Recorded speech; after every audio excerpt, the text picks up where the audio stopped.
this is you. You were born somewhere between 1965 and 1980, dropped into a world that was still figuring itself out. Your parents didn't hover. They didn't track your location on an app. They kissed you goodbye in the morning, handed you a house key on a shoelace, and told you to be home before the streetlights came on. That key felt heavy the first time they put it around your neck. You were maybe 7, maybe 8. You let yourself into an empty house after school while your parents worked jobs that promised stability but delivered anxiety. The silence hit different back then. No notifications, no background noise of streaming content, just you, a peanut butter sandwich you made yourself, and the slow tick of the kitchen clock. You learned something in that silence that other generations will never quite understand. You learned that you were enough, that you could figure it out, that the world wasn't going to stop and wait for you to be ready. By the time you were 10, you had a paper route. Alarm set for 5 a.m., rubber bands around newspapers, a rusty bike with a basket that squeaked. You delivered news to the entire neighborhood, and nobody thought twice about a kid navigating dark streets alone before sunrise. That wasn't neglect. That was just Tuesday. Your childhood smelled like fresh-cut grass and burning leaves, like chlorine from public pools where no adult checked if you could actually swim, like the hot plastic of action figures left on the dashboard of your dad's station wagon. You played outside until your legs ached, building forts in the woods behind the subdivision, jumping bikes off homemade ramps, breaking bones that healed before anyone made too big a deal about it. There were no participation trophies. You either won or you didn't. You either made the team or you walked home with that hollow feeling in your chest and figured out how to live with it. Nobody told you that you were special. Nobody needed to.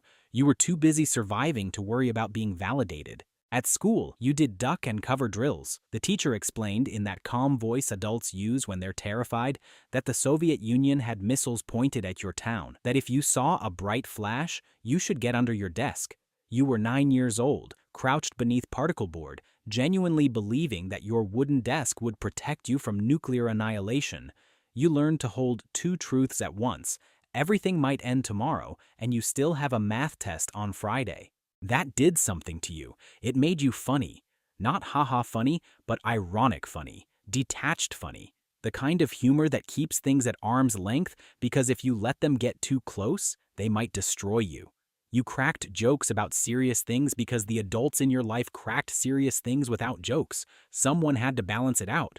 Your parents loved you. You know that now. But they showed it differently. They showed it by working double shifts so you could have braces, by driving you to soccer practice in silence because talking about feelings wasn't something their generation did, by staying together in marriages that had gone cold because divorce meant failure, and failure meant everything they'd built was meaningless. Then they got divorced anyway. Lots of them did. The 1970s and 80s saw divorce rates explode, and you watched families you knew shatter and reform like broken glass in a kaleidoscope.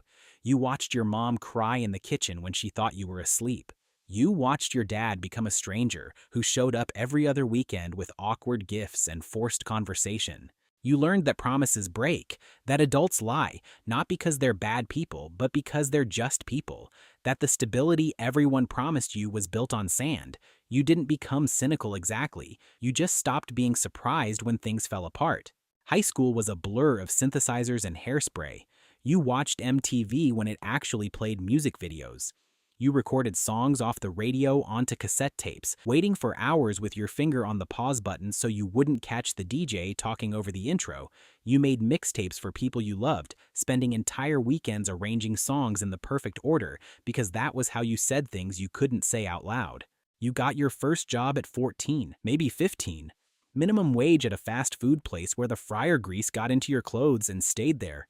You counted change in your head because the register broke sometimes, and the manager looked at you like you were an idiot if you didn't know what a 5 and 2 ones minus $4.73 was.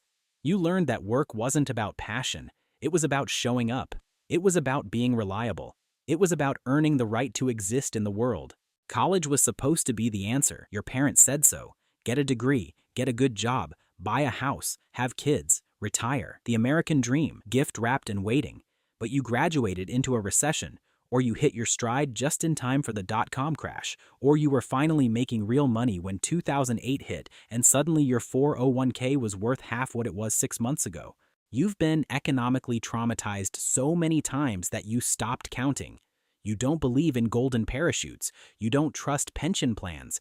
You have 3 different side hustles because you learned, painfully, that nothing lasts, that the company your dad gave 30 years to will lay you off via email if the quarterly numbers look bad.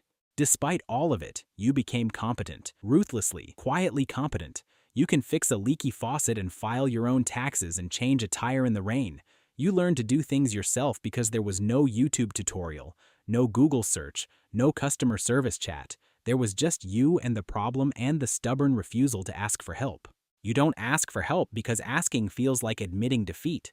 You white-knuckle through crises that would be easier with support because somewhere deep in your bones, you still believe that you have to handle it alone. That empty house taught you self-reliance. It also taught you isolation. The line between those two is thinner than you'd like. You raised your kids differently.